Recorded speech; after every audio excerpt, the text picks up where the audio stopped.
This is what I planned on using as a remote box. What I do is I mount it on the table with a stud coming through this hole, and this lever, I got it unbolted right now, but this lever, when you push it back, it applies the brake, and when you move it forward, it releases the brake, and then when you move it forward a little bit more, it activates a switch, which is going to be connected back here with one of these aviation plugs. Now I already had that, I got that wired into the control box, the one with the buttons. But this is the control box. What I was thinking was it would be mounted on the left side of the machine, and this will be mounted on the right side of the machine, looking at the spin indexer, looking at the front of it, so you could go ahead and activate it, make it rotate right here with just this. Now what this does is you can't rotate it unless the brake is released, and then you push it that much forward and it rotates however many degrees you want. Then when you release it, it applies the brake again. Now this little thing on top, I'm not sure what I'm going to do. I'm going to put some kind of knob or something on here, I don't know. But that's later on. Anyway, you take the cover off, and it's just a cover with a slot, nothing fancy. But this is what I was thinking. I got this valve in here. It's a three-way valve.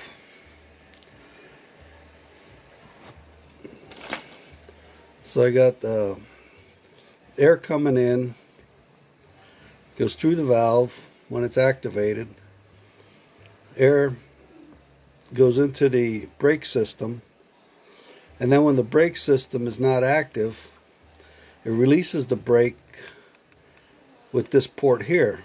So you got air coming in, going into the brake, and then you need to release the air. So when you activate the switch, it releases the air through this port. So in the back, I have a switch back here. It's a push button switch. It's just a regular switch, push button switch. Then it goes into the connector, the aircraft connector. So when you take this, I got this apart, I got this loose.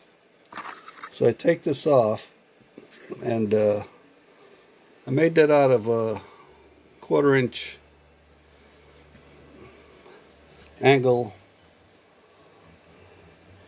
I don't know why I made it so thick, but nevertheless, it's certainly heavy duty.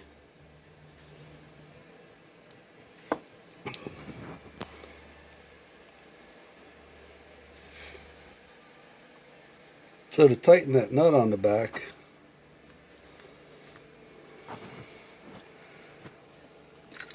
I use my little hex guy here. Fits right in there, tightens that. Tightens or loosens it, whatever you want to do. Then you got the switch here. So we're going to put this aside. That's just a piece of angle iron. Well, not angle iron, angle aluminum.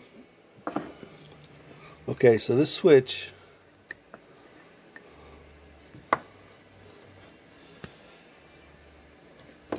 gets mounted on this base. So I'm going to put this aside for now. It's just basically a box. We'll get back with that later. This is the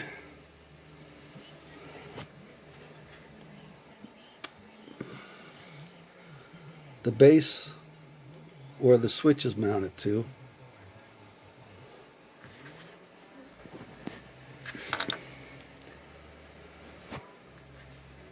So what I have here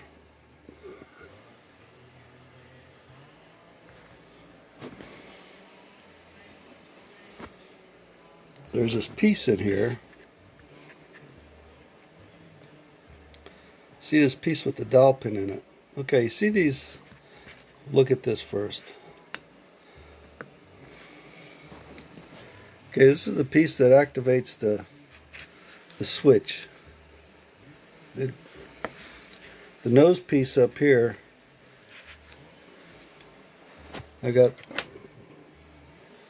this piece here, which is the cam, the lever and the cam.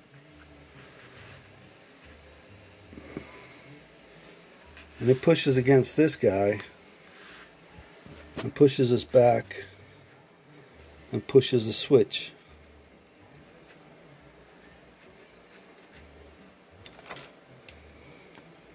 Just pushes that switch.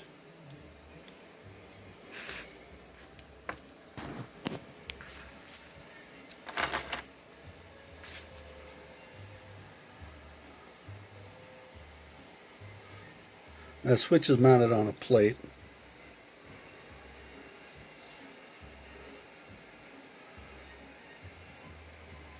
And I got this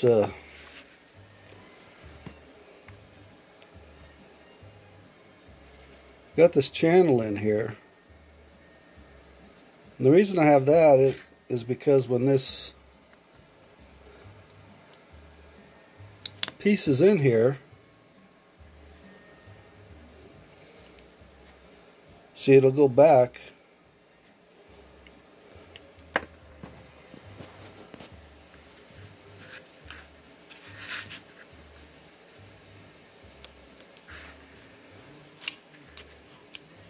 See how that slides back?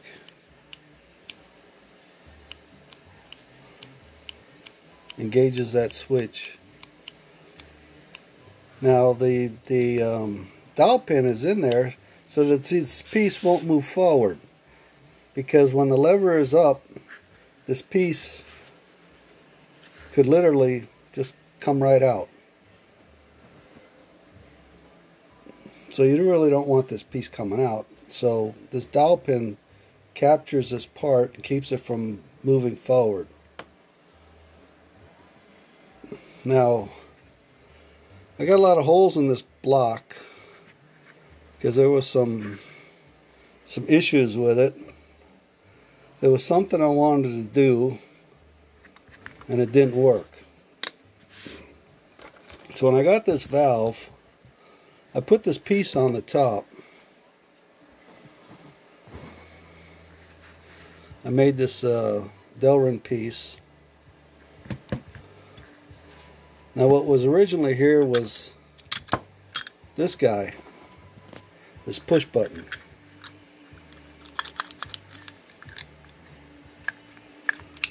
So there's a little plunger that comes out the top of this valve,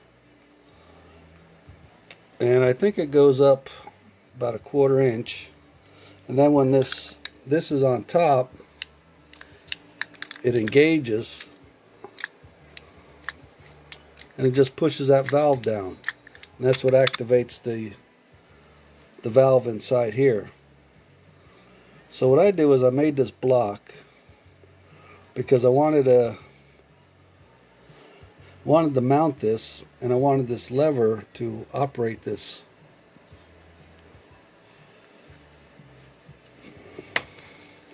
Now there's extra set of holes in this guy too. Yeah, I know.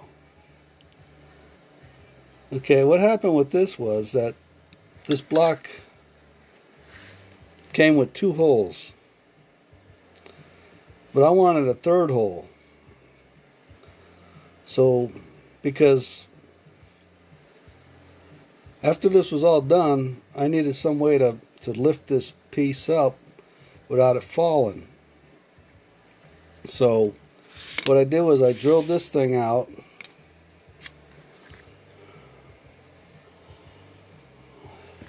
I mean, what I'm telling you now is not really that important, but I'm just letting you know that I measured from this hole to his hole, thinking that I could just take this hole and mirror it off of this hole and put it over here,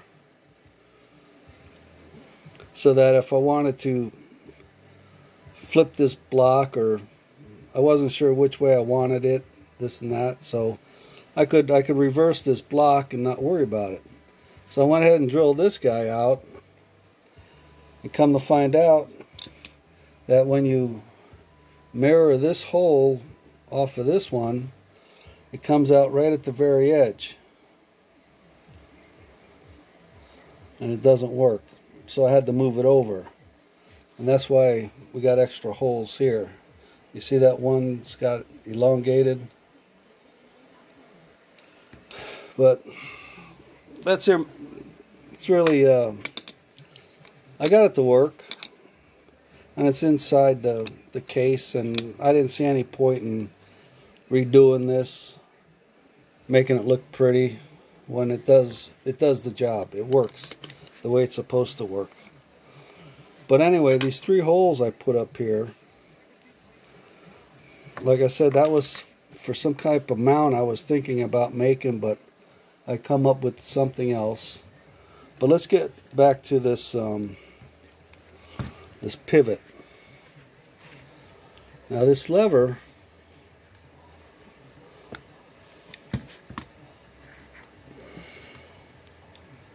goes back and it goes forward.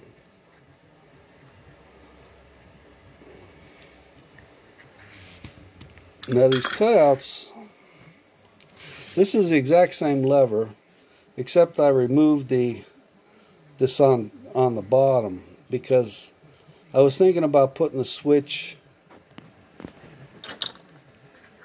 over here somehow, but that just it just never worked. So I ended up mounting this switch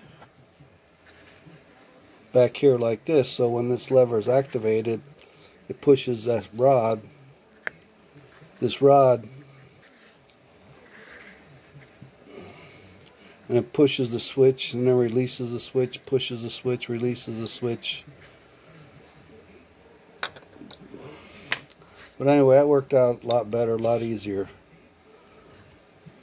But this piece here,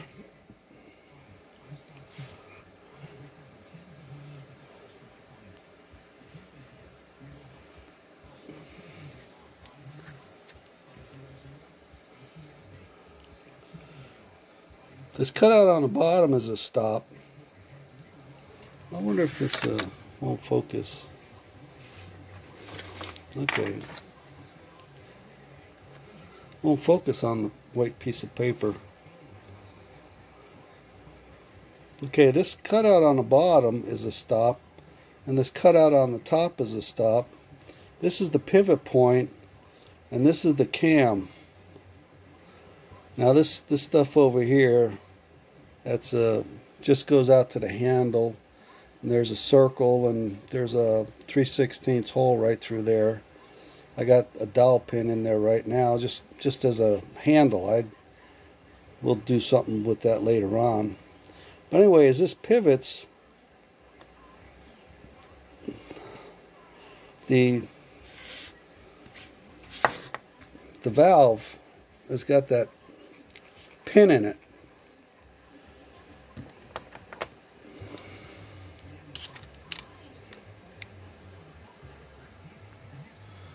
You just see the top of that pin.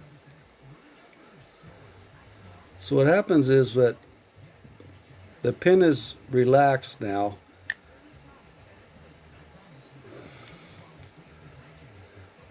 Actually, it's pushed down now.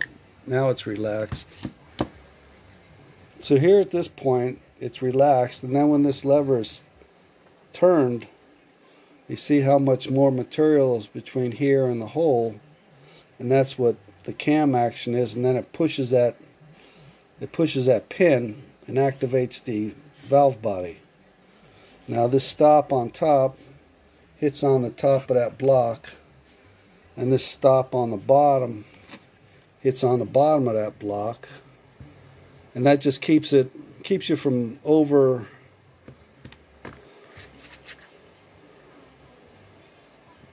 overstretching the capacity of where it's supposed to go. Kind of limits it, I guess you would call it. Anyway, yeah, it goes like that. Then when you activate it, and at the bottom it does the same thing.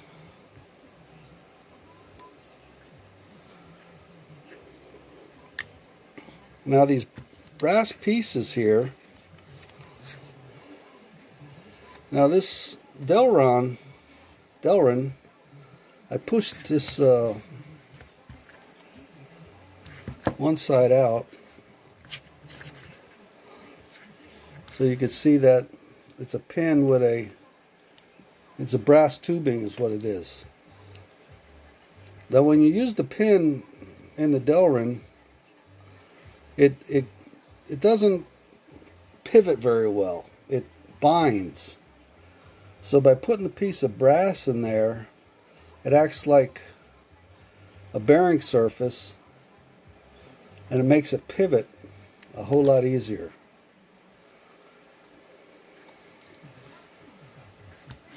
But so that's activated. That brings air in here, and air through here activates the brake. And that releases it. And then when you push it forward, that pushes on this piece here, which activates the switch, which will make it rotate. So that's essentially what that is.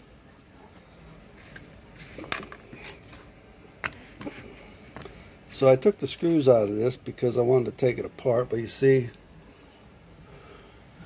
how that piece hits against that little pusher, which activates that switch in the back.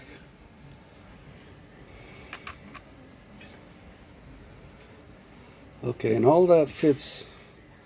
This is just a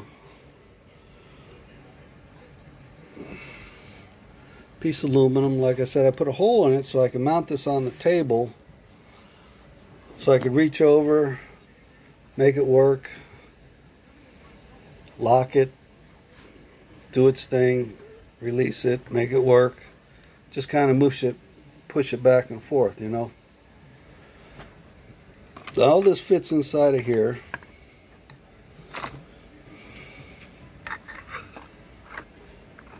This all gets bolted together. There's a couple of, I took the bolts out of the back, I left them in the front, and there's bolts on the top which mount the plate.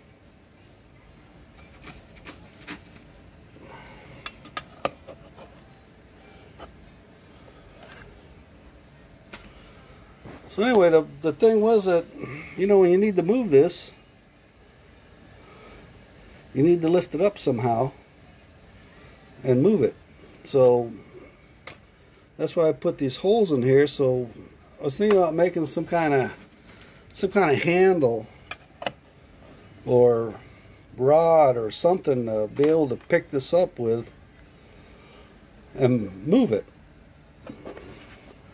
And everything I come up with would interfere with this guy, so it wouldn't work very well. So what I ended up doing was, on the end of this, I used angle aluminum, and I made these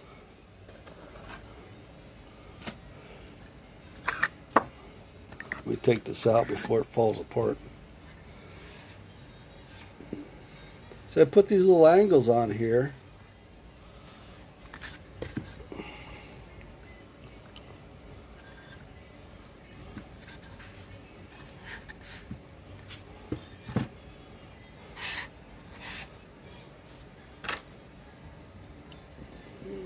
This angle right here. Now before, I just had this plate on here. It was just flat plate. There was no angle on here. So the idea of the angle is so you can reach your hand across there and grab it and lift it up. And that seemed to be the easiest thing to do, so I had to take the plates off of here, and I made these angles on both sides so you could just reach across there, grab it with your hand, and pick it up. That way, you know, you're not interfering with anything, because you're gonna have a,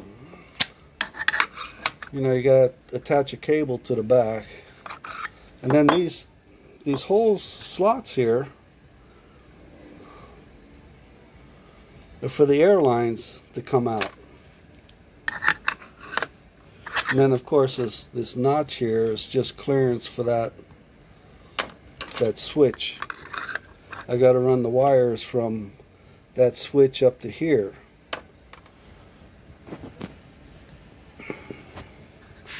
So when this is mounted in there, these are pointed to the back.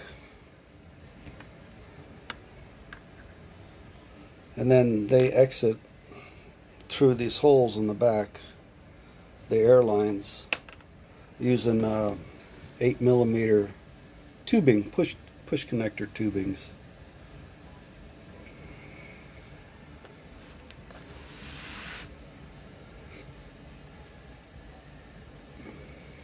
So that's essentially what this unit does. Now this the switch in the back, this is going to be a switch that the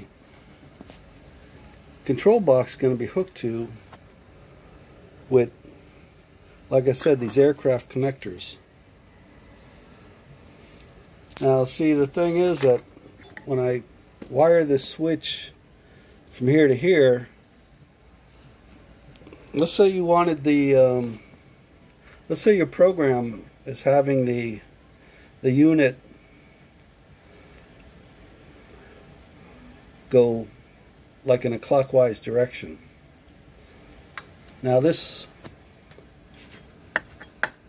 switch has got 4 prongs on it. So what I did was 2 of these prongs mount to in the control box. I don't know if you remember, but I got a switch here.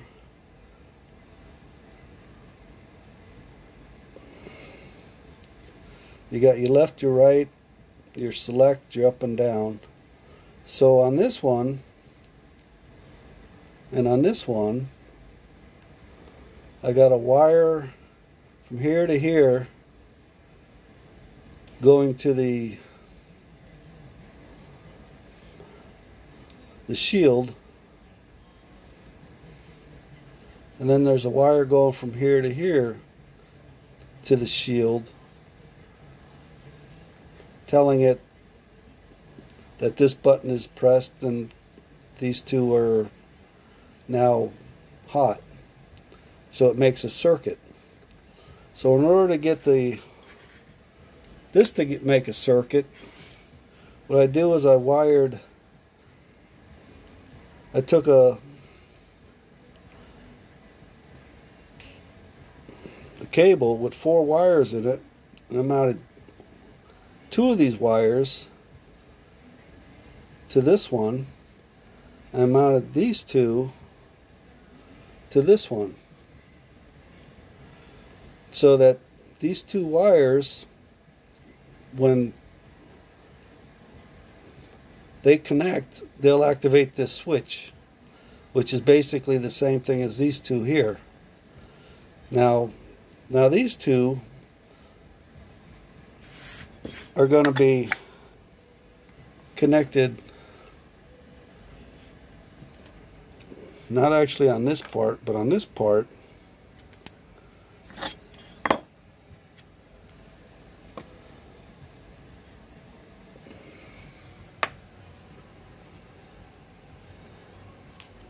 Okay, two of these wires are right here, and the other two are right here. So that when this piece is inserted into this piece, you notice they have a cutout, a detent, so that this can only go one way. So when these two wires are active, it'll make one of these switches turn on. Now what I did was I took this detent and I made it on the other side too. So now there's two detents. So when I flip this around, it goes in either this way and these two wires are active, or I flip it around with this other detent to the top. Now these two wires are active because they're hitting on these two wires up here. So whichever two wires, just forget about these two on the bottom because we're not using those. But when these two wires are active, that's going to make either this switch hot or this switch hot, depending on which way I got this piece rotated. Either this way or 180 degrees this way. So these two will be hot or these two will be hot. And that's these 4 wires I got in the cable. 2 of them go here and the other 2 go over here. So they're going to be connected from this switch to the top where the detent is.